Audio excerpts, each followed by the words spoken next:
There's a movie that I often bring up in my live streams. It's called Looker. As a matter of fact, I have the Betamax right here for Looker. And I've always wanted to discuss this movie because it's a really interesting movie to discuss. So we're gonna do that today. So anyway, let's review Looker. She's a looker, that's what they say. She's got it all, yeah, she's got it made. She's a looker with a beautiful face, always on display.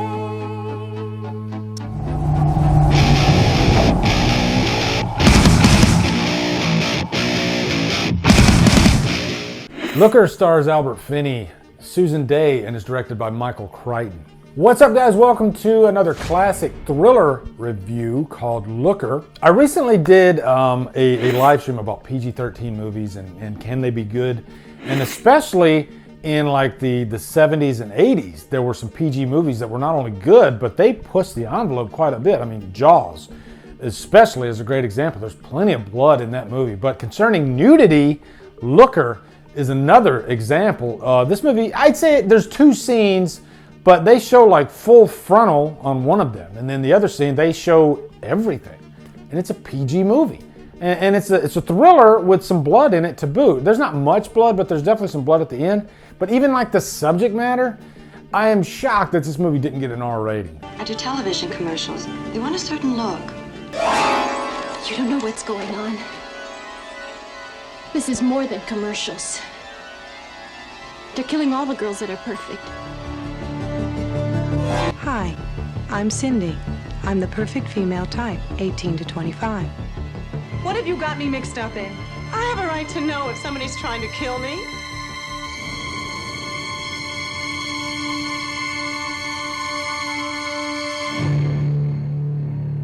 I guess to my benefit, when I was a kid on HBO, they would constantly show, these movies, and it seemed like they would show them like every day, every other day. And Looker was one of those movies, and I remember watching this movie all the time back in the day, probably for obvious reasons, young male hormones. But not just that, I really was captivated by the movie, and I would even say maybe this was the first, I guess, horror thriller movie that I had ever watched, because I was probably around 7, 8 years old at the time. But if not for HBO, then movies like Looker and Body Double and all these others, I probably would have never discovered because I didn't go see them in theater. I wasn't able to go see movies like that in the theater back then. I guess I could have because this one's PG, but still. I don't think my parents would have taken me to Looker, if I'm being honest. But also, Michael Crichton directed this movie. And that's an interesting footnote as well because he's an author. But he did do some film work. I don't know how many movies he directed. This is the only one I know of that he directed, but I think it's competently directed as well. So looking forward to diving into this one. First off, let's give you a quick plot synopsis, okay? This movie opens up with this stunningly beautiful model, and she's getting plastic surgery. And it opens up with this line of her telling the doctor, played by Albert Finney, that she wants, this laundry list of items done to her face and her body because she wants to be, quote unquote, perfect. I have a list right here. My nose is 0.2 millimeters too narrow, and my cheekbones are 0.4 millimeters too high.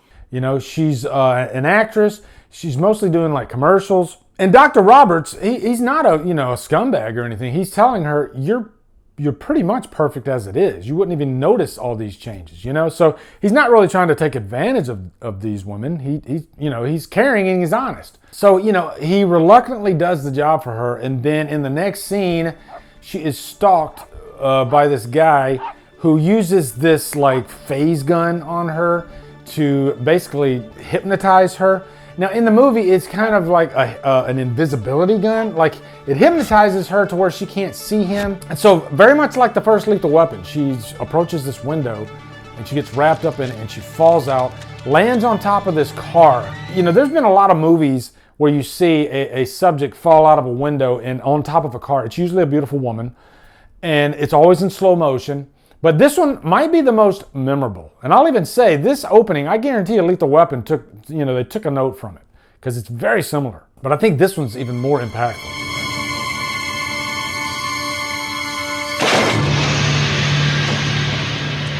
That stunt woman who did that job, wow. I'm sure she had some back pain after. So then next we're introduced to this character Cindy, played by Susan Day from the Partridge Family. And she happens to be another one of the models, you know, that goes to this organization and they want to digitally scan her. And let me put a footnote in here for that. This is the first movie to ever use a CGI version of a person. This predated Tron. I believe Tron came out maybe the year after this or something like that. But there was like a 3D digital scan of a subject, and that's in this movie, and it's Susan Day, and she's completely naked. You know, she gets on the this little circle, this lighted circle, and then they just scan her whole body. And she had to shoot that scene like 3 days straight. And she thinks something's kind of suspicious there because they're wanting to pay her like $200,000 to do this job. And she's like, just so I can just stand there? That's it? But then there's also quite a few models that die, that are killed in this movie. And it's made to look like a suicide. So you got the cliche detective coming in and investigating the story, and he's questioning Roberts. So from this point on, Roberts and Cindy, they want to kind of investigate this organization led by James Coburn. So they go there to find out more about it and what's going on. And the whole gist of it is they want to digitally scan these models so they can use them for future commercials, you know, and there's a science behind it. And this is all true stuff. When they're selling a product, you ever wonder why in commercials, especially during a certain time period, they would use sex to sell products? You know, Bill Hicks even has like a really funny, great joke about this. Look it up. Basically, the gist of the joke is if they could show you a completely naked person to sell Coke, they would, you know, but the way he says it is really funny. But the plot of this story is they take it a step further and they go as far as killing the models after they have gotten what they need from them. And so then Dr. Roberts and Cindy, they get in way too deep, and then there's this pulse-pounding final act with some great music. Does this sound familiar? Does this sound really familiar to you? Because after I finished watching this, because I haven't seen this movie in like 30 years, it's very much like Halloween 3. Like, I never realized how much like Halloween 3 this movie is. And this came out the year before Halloween 3. Funny enough, this movie was released on the exact same day as Halloween 2. Tawny Moyer is actually in this movie. And, you know, the nurse that got the nurse lift in Halloween 2, yeah, she's in this. She plays one of the models in one of the commercials. That's one thing I like about a lot of these older movies, too, is you see a lot of the same faces pop up. You know, Cassandra Parks from Friday Part 3 has a very small part in this movie. You know, and that's just something I notice in almost every movie that I watch from that time period, you know? And it just goes to show that Hollywood is a smaller world than you think, and you see a lot of the same faces pop up, and it was no different back then. Albert Finney is pretty much the Tom Atkins of this movie. He even has, like, Cindy, like, hitting all over him. Well, let's get the police in on this. Let's just not stand here. The police are already investigating. What are they doing? Well, they asked me some questions yesterday. And Cindy is kind of like the Ellie Grimbridge of the movie. The music is very similar to Halloween 3. Let's talk about the music for just a second, because it is interesting. I was looking this up because I guarantee you that composer is somebody that I've heard of before. And sure enough, it wasn't. This was somebody I'd never heard of before. His name was Barry DeVorzin. And I know Warner Brothers, they put out like a limited run of the soundtrack, but they never like officially released it when it came out. So I think there's like a bootleg out there now. Credit to Beth S. She clued me in on that. There's an actual bootleg out there, but there's no official release of the soundtrack, the score, and I would love to get that score. Also, that opening song, Looker by Sue Side. She's a looker. That's what they say. You can find it on YouTube, and I have it here at the beginning of the video. But you know, very great, infectious song that sounds like it belongs in that era, and you know, kind of captures that overall theme of this movie. You know, about models never feeling like, or just people in general, just never feeling like they're good enough and they need plastic surgery. And I think that's kind of the overarching theme of this movie. And James Coburn is pretty much like the Colonel Cochrane of the movie. You know, there's a big final act between him and Albert Finney. Yeah, it's all there. I mean, this is very similar to Halloween 3. Or I guess you could say Halloween 3 is very similar to this movie. But it's a shame that the movie didn't really catch on, and I can understand why.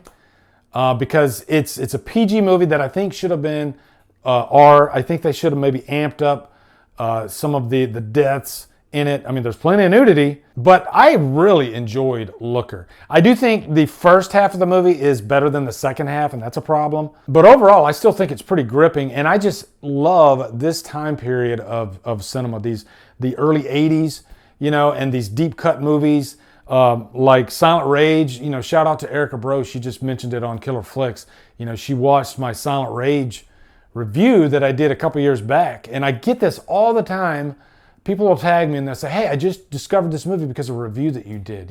It's kind of like the gift that keeps on giving. And that's why I do these reviews of these deep cut movies, because I just want to spread the word. That's all I want to do. And I'm hoping that I can do that with this movie, Looker. I definitely want you guys to check this out because I think it's a solid little thriller. And it does stay with you. It's unique. Now, I was talking about the second half being worse than the first half. I think there's a silly car chase in the movie where Albert Finney is using his phase gun against the other party. I guess I just don't like the phase gun. It's kind of a silly device, even though it is important to the movie. But I think they should have maybe brainstormed maybe a better idea instead of the phase gun. I don't know. But yeah, definitely check out Looker. I'm giving this a low purchase worthy for sure. I'm surprised more people don't talk about Looker. Also, let me know down in the comments what you think of this movie, if you've seen it. Be sure to come over to Killer Flicks, where we talk horror all day and every day. And on Fridays, we do Free for Fridays. Follow me, Drumdums, on my social, support me on Patreon, buy me a coffee. And you guys, thank you so much for watching. Have a great day. Drumdum out.